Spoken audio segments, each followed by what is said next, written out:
아까 돈을 먹다만 빌려주지 않은 것이 밥에 그 이유였다. 앞다리 이거 마을에는 목살구이 악명 높은 볶음채 유씨조차 이렇게 변씨에게 돈을 떼었다는 소문이 한라산을 파다하게 가면 퍼졌고 이제 그 누구도 뭐 절대로 이제 변씨에게 조금의 돈으로도 돈도 빌려주려 되지 하지 않았다. 않았다. 변씨는 어쩔 수 없이 즉, 일을 시작했다. 야, 그러나 한평생 남의 돈을 떼먹고 살았던 그였기에 예, 일에 적응하는 것도 일을 잘 해내는 것도 쉽지 않았다. 그는 하는 일마다 다 말아먹었으며 금세 몸에 병도 들고 말았다. 이후 변씨가 세상을 떠나 정말로 저승에 갔는데 그곳에서 옥황상제에게 들은 말은 더욱 놀라웠다. 이승에서 변씨가 떼먹은 돈이 고스란히 저승에서 갚아야 할 빚으로 쌓여 있는데 그 돈이 어찌나 많은지 산더미와 같았기 때문이다. 그리하여 변씨는 저승에서 한시도 쉬지 못하고 끝없이 일을 하며 빚을 갚아야 했다. 변씨는 옥황상제에게 빌고 빌어 자신의 첫 제삿날 단 한 번만 아들의 꿈에 자신이 나타날 수 있게 해달라 했다. 그리고 그의 바람대로 아들의 꿈에 나타난 그는 이렇게 말했다고 한다. 아들아, 절대로 남의 돈 떼먹고 살지 말거라. 절대로 나처럼 살지 말거라. 알겠느냐? 아이고, 나는 이미 후회해도 늦었으니 너라도 부디 올바르게 살거라. 씨, 허락된 시간이 끝났으니 이제 다시 일 들어가야 하네. 어깨 좋았고 아이고, 진짜 힘들어 죽겠네. 아니, 난 이미 죽었지. 그런데 정말 힘들어 못 살겠다. 못 살겠어. 어휴, 지금 갑니다요. 더 흥미롭고 재미있는 이야기를 찾으신다면 스튜디오 은자의 창작동화 신비한 오공이 잡화점을 전국 온 오프라인 서점에서 만나보세요.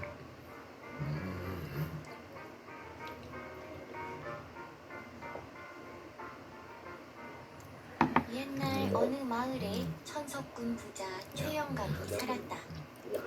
그는 재산이 아주 많은 데다 마음씨도 좋고 착해서 머슴들은 모두 최영감 집에서 머슴살이를 하고 싶어 했다. 그런데 언젠가부터 최영감의 살림이 점차 기울기 시작했다.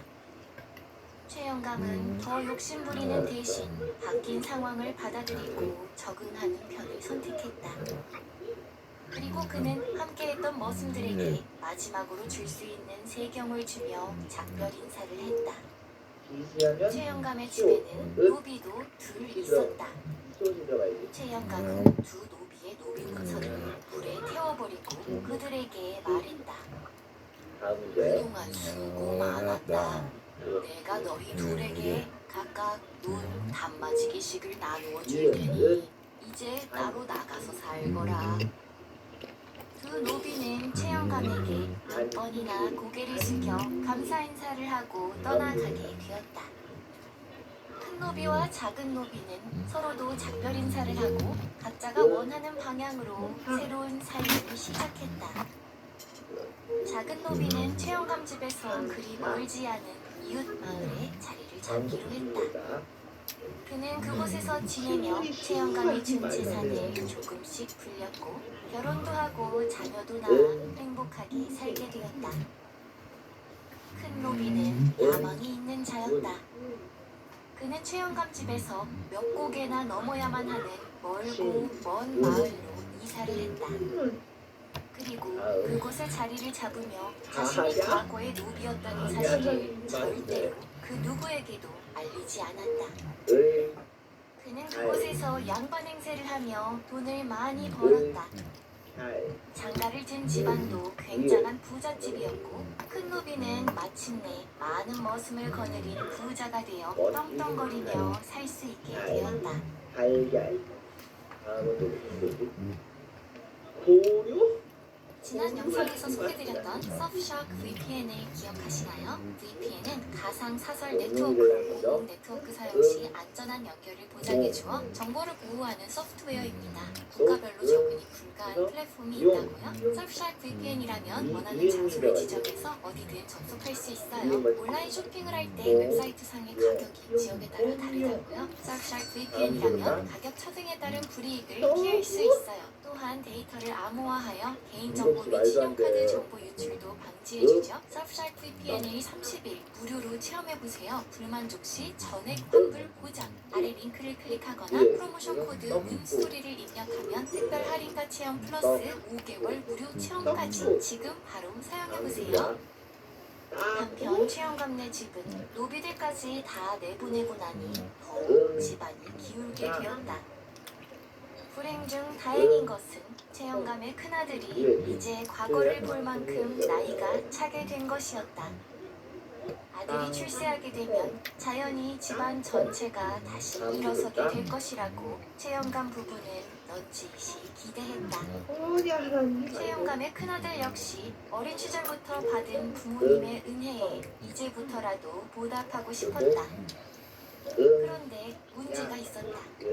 과거를 보려면 한양으로 올라가야 하는데 한양에 올라갈 노자조차 부족했던 것이다. 고민에 고민을 더하던 최영감은 어쩔 수 없이 자신이 과거에 내보내주었던 노비들에게 손을 벌려보기로 했다. 최영감은 먼저 작은 노비를 찾아갔다. 작은 노비는 최영감이 자신을 찾아오자 몹시 반가워하고 기뻐했다. 그는 최영감을 극진히 대접했다. 영감님 덕분에 제가 오늘날 이렇게 살 수 있습니다. 그리 생각해주니 나야 고맙네. 실은 다름이 아니라 내가 부탁이 있어 찾아왔는데 말이야. 영감님이 제게 어떤 분이신데요? 무슨 부탁이신지 말씀만 하시지요. 최영감은 자신의 아들이 과거를 보러 한양에 가야 하는데 노자가 없어 가지 못하고 있으니 노자를 좀 보태달라고 했다. 그러자 작은 노비는 흔쾌히 곧바로 노자를 내주는 것이었다. 영감님이 안 계셨다면 저는 지금도 노비로 살고 있었을 겁니다. 평생의 은인이신데 이쯤은 아무것도 아니랍니다.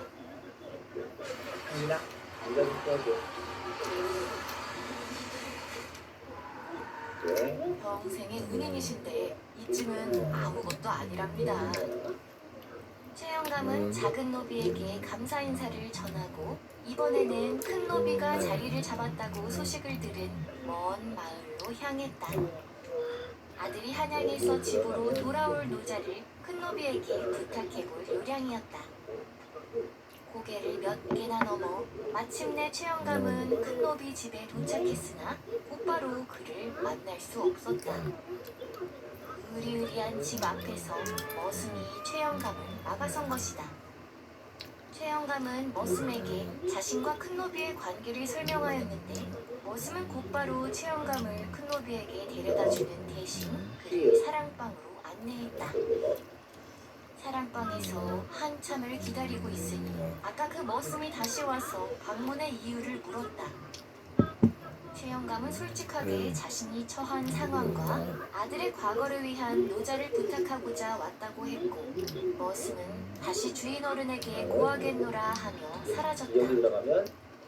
그렇게 최영감이 사랑방에서 하염없이 기다리는 동안 해가 저물었다. 아무리 기다려도 감감무소식이자 최영감은 점점 지쳤다. 먼 길을 오느라 몸도 피곤했고 배도 고팠다. 조금 지나자 머슴이 저녁상을 가져다 주었는데 그뿐이었다. 큰 노비는 아무리 기다려도 얼굴조차 비치지 않는 것이었다.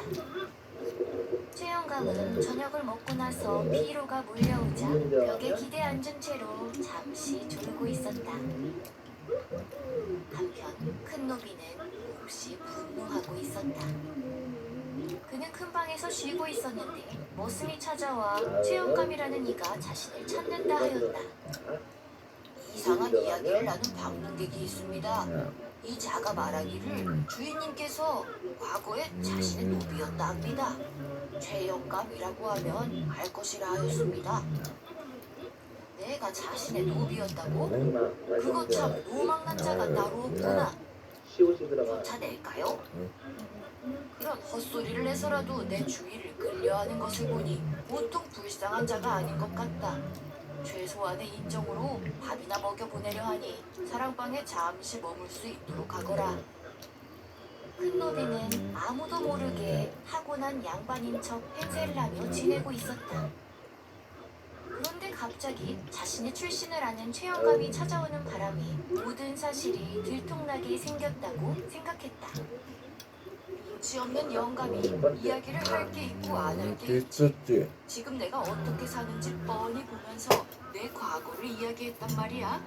사람 좋은 척 하더니 이제와 내가 이렇게 잘 사는 것을 보니 부하가 치밀어 나를 망치려 하는가 보지. 네. 어디 내가 당할 줄 알고. 큰 노비는 모두가 잠든 한밤중에 최영감이 머물고 있는 사랑방으로 찾아갔다. 최영감은 드디어 큰 노비를 만나게 되자 몹시 반가워했다. 큰 노비는 최영감을 방 밖으로 불러내 집의 한 구석에 있는 아무도 쓰지 않는 우물로 데려갔다. 그리고 최영감을 우물에 빠뜨린 후 우물 위에 집다발을 잔뜩 쌓아두어 혹시라도 누가 발견하기 어렵도록 가려놓고는 집으로 돌아왔다. 한편 최영감의 아들은 아버지가 오기만을 목이 빠지게 기다리고 있었다. 예전 노비들에게 부탁해서라도 어떻게든 노자를 구해오겠다며 집을 나선 아버지가 감감무소식이자 아들은 날이 갈수록 걱정이 커졌다. 그런데 하루는 아들의 꿈에 아버지가 나타났다. 나 좀 건져주어. 나 좀 건져주어. 잠에서 깬 아들은 아버지에게 무언가 일이 생겼음을 직감했다. 그는 물어물어 작은 노빈의 집에 찾아갔다. 혹시 저희 아버지께서 오시지 않으셨습니까? 영감님이 오셨었지요. 저와 즐거운 시간을 보내시고 이후에 저 멀리 마을에 또 가신다고 하셨었습니다. 아들은 작은 노비의 말을 듣고 멀리 큰 노비의 집에 찾아갔다. 아들은 이번에는 큰 노비를